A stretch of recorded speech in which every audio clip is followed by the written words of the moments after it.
কেইটামান প্ৰডাক্ট দিছিলোঁ দিবা চিক্ৰেট ইণ্টাৰনেশ্যনেল ষ্টেমচিল বুলি এইটোতো আপুনি খাই আছে নহয়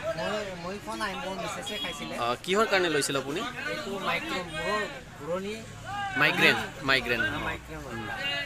আৰু কিবা বেলেগ আছিলে আৰু নাৰ্ভৰ প্ৰব্লেম আছিলে এনেই চিকিৎসা কৰি আছিলে বহুত চিকিৎসা কৰিছিল কিন্তু সেনেকুৱা ইম্প্ৰুভ হোৱা নাছিল পিছত এইটো যে খাই আছে কিমান দিন ধৰি খালে আপুনি মোৰ মিছেছে মোটামুটি 2 মাহমান হ'ল কিন্তু মাইগ্ৰেনটো নাই আৰু নাৰ্ভৰ প্ৰব্লেমো নাই পিছত তাৰ পৰা আপুনি খাইছে নেকি মই 1 মাহ হ'ল আৰম্ভ কৰিছোঁ আপোনাৰ কেনেকুৱা কি প্ৰব্লেম আছিল মোৰ নাৰ্ভৰ প্ৰব্লেম আছিলে আৰু নাৰ্ভৰ প্ৰব্লেম মানে টানা টানি কৰে হাত ভৰি নহয় হাতৰ আঙুলি ভৰি আঙুলিবিলাক দেখাইছিলে এতিয়া মোটামুটি ভালেই পাইছে এনেই আপোনাৰ নামটো কি আছিলে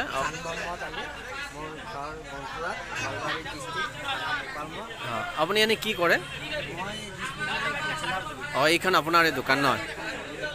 যিয়ে নহওক তেতিয়াহ'লে আপোনাৰ মিছেছৰ লগত আপুনিও খাই মোটামুটি এটা কোৰ্চ মোটামুটি খাইছে আৰু মানে তিনিটা কিন্তু আপুনি 3টা তেওঁ 3টা মোটামুটি 6টা নহয় এনে খাই কেনে যে ভাল পাইছে তাৰ কাৰণে আপুনি ৰাইজক কিবা ক'ব বিচাৰে নেকি মই ৰাইজক এতিয়াও অনুৰোধ জনাওঁ দিবা চিক্ৰেটৰ জৰিয়তে আপোনালোকে যদি খোৱা নাই কোনোবাই যদি বেমাৰত যিকোনো বেমাৰত যদি কিবা ভুগি আছে আপোনালোকে দিবা চিক্ৰেটটো এবাৰ এটা কোৰ্চ খাই লওক খোৱাৰ পিছত আপোনালোকে নিজে অনুভৱ কৰিব যে দিবা চিক্ৰেটটো কেনেকুৱা ধৰণৰ মেডিচিন প্ৰতিটো মেডিচিনৰ প্ৰতিটো কাম থাকে কিন্তু দিবা চিক্ৰেটৰ কামটো সম্পূৰ্ণ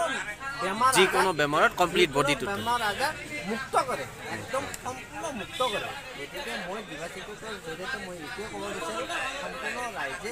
মিলিজুলি আপোনালোকে এটা খোৱাৰ কাৰণে চেষ্টা কৰক ৰোগ মুক্ত কৰক ঠিক আছে অশেষ ধন্যবাদ আপুনি এজন ব্যৱসায়ী মানুহ আচলতে আপোনাক মই এটা বহুত দিন আগতে এটা কোৰ্চ দিছিলোঁ সেই কোৰ্চটো দুজনে মিলি আধাকৈ খাইছিল